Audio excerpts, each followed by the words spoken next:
Separación, incitación del interés y del deseo. Tus víctimas viven en su propio mundo, y su mente está ocupada por ansiedades e inquietudes diarias. Tu meta en esta fase inicial es separarlas poco a poco de ese mundo cerrado y llenar su mente con ideas de ti, una vez que hayas decidido a quién seducir. 1. Elige la víctima correcta. Tu primera tarea será llamar la atención de tu víctima, despertar en ella interés por ti, si se resiste o se pone difícil. Tendrás que seguir un método más pausado y velado, y conquistar primero su amistad. 2. Crea una falsa sensación de seguridad. Acércate indirectamente, si está aburrida y es menos difícil de abordar. Un método dramático te será útil, para fascinarla con una presencia misteriosa. 3. Emite señales contradictorias. O para dar la impresión de que eres alguien a quien los demás codician y por quien pelean. 4. Aparenta ser un objeto de deseo. Una vez intrigada tu víctima, transforma su interés en algo más intenso. Deseo. Al deseo suelen precederlo sensaciones de vacío, de que dentro falta algo que debe aportarse. Infunde deliberadamente esas sensaciones. Haz que tu víctima se percate de que en su vida faltan romance y aventura. 5. Engendra una necesidad, provoca ansiedad y descontento si ella te ve como quien llenará su vacío. El interés florecerá y se convertirá en deseo. Este se avivará sembrando sutilmente ideas en la cabeza de tu víctima, indicios de los seductores placeres que le esperan. 6.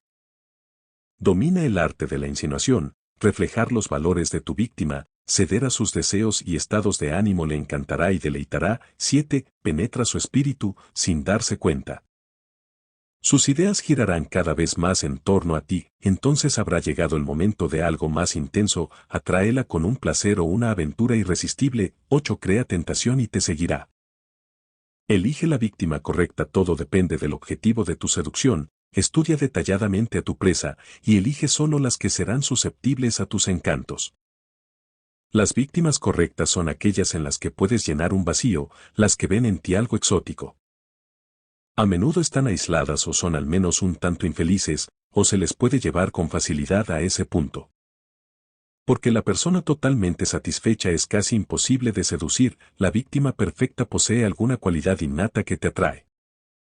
Las intensas emociones que esta cualidad inspira contribuirán a hacer que tus maniobras de seducción parezcan más naturales y dinámicas. La víctima perfecta da lugar a la casa perfecta. Preparación para la casa. El joven vizconde de Beaumont era un conocido libertino en el París de la década de 1770, ruin además de una muchacha e ingenioso seductor de las esposas de ilustres aristócratas. Pero pasado un tiempo, la rutina de todo esto empezó a aburrirle, sus éxitos se volvieron demasiado fáciles. Cierto año, durante el bochornoso y lento mes de agosto, decidió descansar de París y visitar a su tía en su château de la provincia. La vida ahí no era la que él acostumbraba, había paseos en el campo, charlas con el vicario local, juegos de cartas.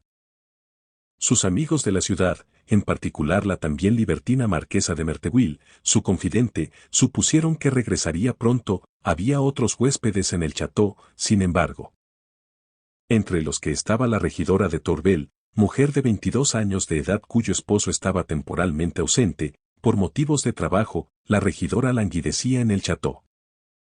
A la espera de su marido, Beaumont ya la conocía, era hermosa, sin duda, pero tenía fama de mojigata, y de estar totalmente consagrada a su esposo. No era una dama de la corte.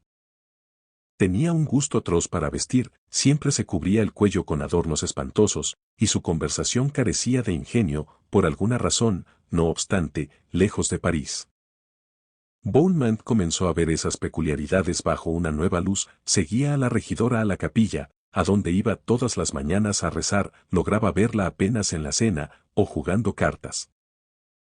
A diferencia de las damas de París, ella parecía ignorar sus encantos propios. Esto excitaba a Beaumont. A causa del calor, Madame de Tourvel se ponía un sencillo vestido de lino, que exhibía su figura. Una gasa le cubría los pechos, lo que permitía a Beaumont más que imaginarlos. Su cabello, fuera de moda en razón de su leve desorden, evocaba la alcoba, y su rostro, él nunca había advertido qué expresivo era. Sus facciones se iluminaban cuando daba limosna a un mendigo. Ella se ruborizaba al menor cumplido, era natural y desinhibida, y cuando hablaba de su esposo, o de cosas religiosas, Bowman podía sentir la hondura de sus sentimientos. Si fuera posible desviar alguna vez esa apasionada naturaleza a una aventura amorosa. Bowman prolongó su estancia en el chateau, para enorme deleite de su tía, quien no habría podido adivinar el motivo, y le escribió a la marquesa de Merteuil, explicándole su nueva ambición, seducir a Madame de Tourvel. La marquesa no podía creerlo. ¿Bowman quería seducir a esa gazmoña? Si lo conseguía, ella le daría muy poco placer; si fracasaba, oh, desgracia. Que el gran libertino fuera incapaz de seducir a una mujer cuyo marido estaba lejos.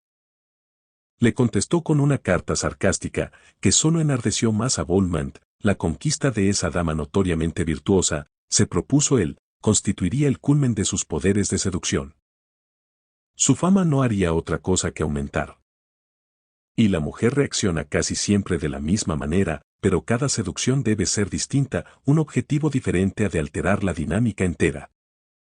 El problema de Bowman es que siempre seduce al mismo tipo de víctima, el tipo equivocado. Se da cuenta de esto cuando conoce a Madame de Tourvel. Él no decide seducirla porque su marido sea conde. Se vista con elegancia u otros hombres la deseen, las razones usuales; la elige porque, a su manera, ella ya lo ha seducido a él: un brazo desnudo, una risa espontánea, una actitud juguetona. Todo esto ha atrapado la atención de Bowman, porque nada es artificial. Una vez que él cae bajo su hechizo, la fuerza de su deseo hará que sus maniobras posteriores parezcan menos calculadas. Él es aparentemente incapaz de evitarlas, y sus intensas emociones la contagiarán poco a poco a ella, más allá del efecto que la regidora ejerce sobre Bowman. Ella posee otros rasgos que la convierten en la víctima perfecta: está aburrida, lo que la empuja a la aventura; es ingenua, e incapaz de entrever las intenciones de los trucos de él. Por último, el talón de Aquiles, se cree inmune a la seducción. Casi todos somos vulnerables a los atractivos de otras personas, y tomamos precauciones contra indeseables deslices. Madame de Tourvel no toma ninguna. Una vez que Bowman la ha puesto a prueba en la zanja, y ha comprobado que es físicamente vulnerable, sabe que a la larga caerá. La vida es corta.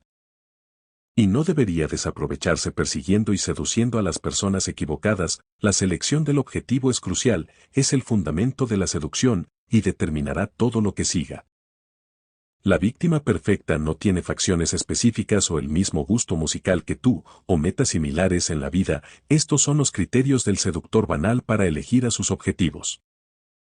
La víctima perfecta es la persona que te incita en una forma que no puede explicarse con palabras, cuyo efecto en ti no tiene nada que ver con superficialidades.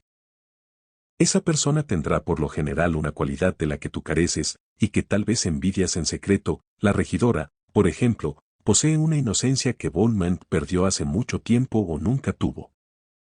Debe haber algo de tensión. La víctima podría temerte un poco, o incluso rechazarte levemente. Esta tensión está llena de potencial erótico, y hará mucho más vivaz la seducción. Sé más creativa roba al elegir a tu presa, y se te recompensará con una seducción más emocionante. Por supuesto que esto no significa nada si la posible víctima no está abierta a tu influencia. Prueba primero a la persona. Una vez que sientas que también ella es vulnerable a ti, la caza puede comenzar. Nos pasamos la vida teniendo que convencer a personas, teniendo que seducirlas. Algunas de ellas estarán relativamente abiertas a nuestra influencia, así sea solo en formas sutiles, mientras que otras parecerán impermeables a nuestros encantos. Tal vez creamos que esto es un misterio fuera de nuestro control, pero ese es un modo ineficaz de enfrentar la vida. Los seductores, sean sexuales o sociales, prefieren seleccionar sus probabilidades. Tanto como sea posible, persiguen a gente que delata alguna vulnerabilidad a ellos, y evitan a la que no pueden emocionar. Dejar en paz a quienes son inaccesibles a ti es una senda sensata. No puedes seducir a todas. Por otra parte, busca activamente a la presa que reaccione de la manera correcta. Como Bowman, también puedes reconocer a tus objetivos correctos por el efecto que ellos tienen en ti. Quizá te ponen intranquilo, tal vez corresponden a un arraigado ideal de tu infancia. O representan algún tipo de tabú personal que te excita, o sugieren a la persona que crees que serías si fueras del sexo opuesto. El hecho de que una persona ejerza tan profundo efecto en ti transforma todas tus maniobras posteriores. Tu rostro y tus gestos cobran animación, tienes más energía si la víctima se te resiste. Como toda buena víctima debe hacerlo, tú serás a tu vez más creativo, te sentirás más motivado a vencer esa resistencia, la seducción avanzará como un juego, tu intenso deseo contagiará a tu objetivo.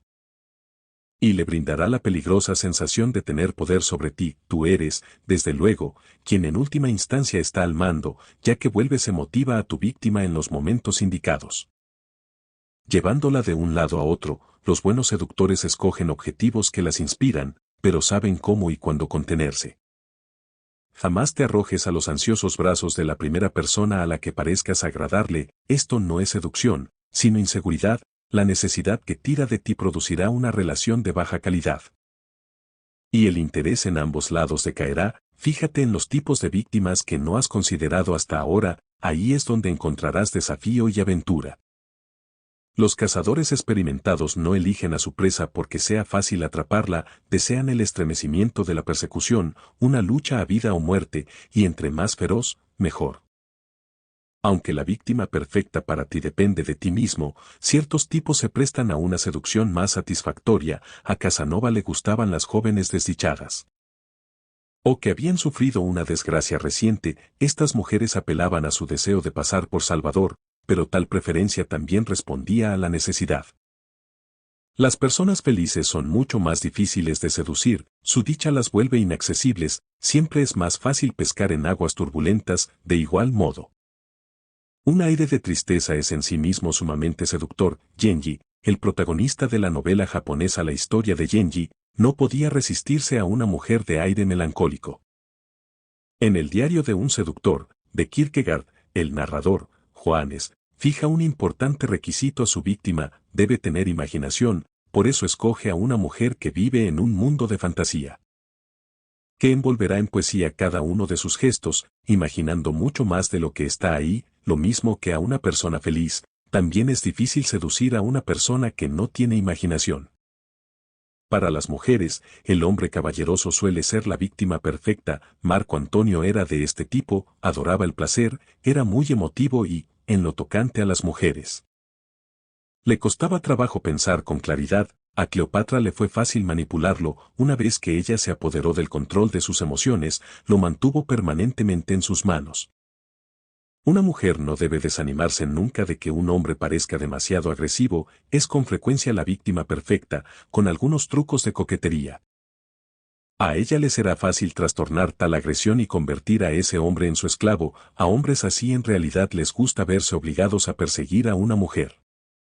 Cuídate de las apariencias. Una persona que parece volcánicamente apasionada suele esconder inseguridad y ensimismamiento. Esto fue lo que la mayoría de los hombres que la trataron no percibieron en Lola Montes, cortesana del siglo XIX. Ella parecía sumamente dramática y excitante. Lo cierto es que era una mujer atribulada, obsesionada consigo misma, pero para el momento en que los hombres lo descubrían ya era demasiado tarde, se habían enredado con ella. Y no podían desprenderse sin meses de drama y tortura. La gente exteriormente distante o tímida suele ser un objetivo mejor que la extrovertida, se muere por ser comunicativa. Y una tormenta aún se agita en su interior. Los individuos con mucho tiempo en sus manos son extremadamente susceptibles a la seducción, tienen abundante espacio mental por ser llenado por ti. Tullía de Aragona, la infausta cortesana italiana del siglo XVI, prefería a jóvenes como víctimas, aparte de la razón física de eso. Ellos eran más ociosos que los hombres trabajadores con trayectoria y, por tanto, más indefensos ante una seductora. Otro lado, evita generalmente a personas preocupadas por sus negocios o su trabajo. La seducción requiere atención, y las personas muy ocupadas te ofrecen poco espacio mental por llenar. De acuerdo con Freud, la seducción comienza pronto en la vida. En nuestra relación con nuestros padres, ellos nos seducen físicamente, lo mismo con contacto corporal que satisfaciendo deseos como el hambre. Y nosotros a nuestra vez tratamos de seducirlos para que nos presten atención. Somos por naturaleza criaturas vulnerables a la seducción a lo largo de la vida. Todos queremos que nos seduzcan. Anhelamos que se nos obligue a salir de nosotros, de nuestra rutina, y a entrar al drama del eros, y nada nos atrae más que la sensación de que alguien tiene algo de lo que nosotros carecemos. Una cualidad que deseamos. Tus víctimas perfectas suelen ser las personas que creen que posees algo que ellas no, y que se mostrarán encantadas de que se lo brindes. Quizá esas víctimas tengan un temperamento completamente opuesto al tuyo, y esta diferencia creará una emocionante tensión cuando Jiang Qing, más tarde llamada Madame Mao, conoció a Mao Zedong en 1937, en el refugio montañoso de este en el occidente de China, sintió lo desesperado que estaba por un poco de color y sabor en su vida. Todas las mujeres del campamento se vestían como los hombres y habían renunciado a cualquier gala femenina. Jian había sido actriz en Shanghái y era todo menos austera. Proporcionó a Mao lo que a éste le faltaba, y le concedió la emoción adicional de poder educarla en el comunismo, apelando a su complejo de Pigmalión. El deseo de dominar, controlar y reformar a una persona, pero en realidad era Jiang Qing quien controlaba a su futuro esposo. La mayor carencia de todas es la de emoción y aventura. Precisamente lo que la seducción ofrece. En 1964, el actor chino Shi Peipu, quien había cobrado fama como intérprete de papeles femeninos, conoció a Bernard Bourigeaud. Joven diplomático asignado a la Embajada de Francia en China, Bourigeaud había ido a China en busca de aventura, y le desilusionaba tener poco contacto con chinos. Fingiendo ser una mujer que de niña había sido obligada a vivir como niño, supuestamente la familia ya tenía demasiadas hijas. Peipu se valió del hastío e insatisfacción del joven francés para manipularlo, tras inventar una historia de los engaños por los que había tenido que atravesar. Atrajo lentamente a Bourigeaud a un romance que duraría años. El diplomático había tenido previos encuentros homosexuales, pero se consideraba heterosexual tiempo después. Bourigeaud fue inducido a realizar espionaje para los chinos. Durante todo ese tiempo creyó que Shi Peipu era mujer. Su vivo deseo de aventura lo había vuelto así de vulnerable. Los tipos reprimidos son víctimas perfectas para una intensa seducción. La gente que reprime el apetito de placer es una víctima ideal, en particular a una edad avanzada. Ming Huang, emperador chino del siglo VIII, pasó gran parte de su reinado tratando de despojar a su corte de su costosa adicción al lujo, y era un modelo de austeridad y virtud. Pero en cuanto vio a la concubina Yang Weifei bañarse en un lago del palacio, todo cambió. Yang era la mujer más encantadora del reino, pero también la amante del hijo del emperador. Ejerciendo su poder, este se la arrebató, solo para convertirse en su más rendido esclavo. La selección de la víctima correcta es igualmente importante en la política. Seductores de masas como Napoleón y John F. Kennedy ofrecen a la gente justo lo que le falta. Cuando Napoleón llegó al poder, el orgullo del pueblo francés estaba por los suelos. Abatido por las sangrientas repercusiones de la Revolución Francesa, él ofreció gloria y conquista. Kennedy percibió que los estadounidenses estaban hartos de la sofocante comodidad de los años de Eisenhower, les dio aventura y riesgo. Más aún, ajustó su convocatoria al grupo más vulnerable a ella. La generación joven, los políticos de éxito saben que no todos serán susceptibles a su encanto, pero si hallan un grupo de posibles partidarios con una necesidad por satisfacer, tendrán seguidores que los apoyarán sin condiciones.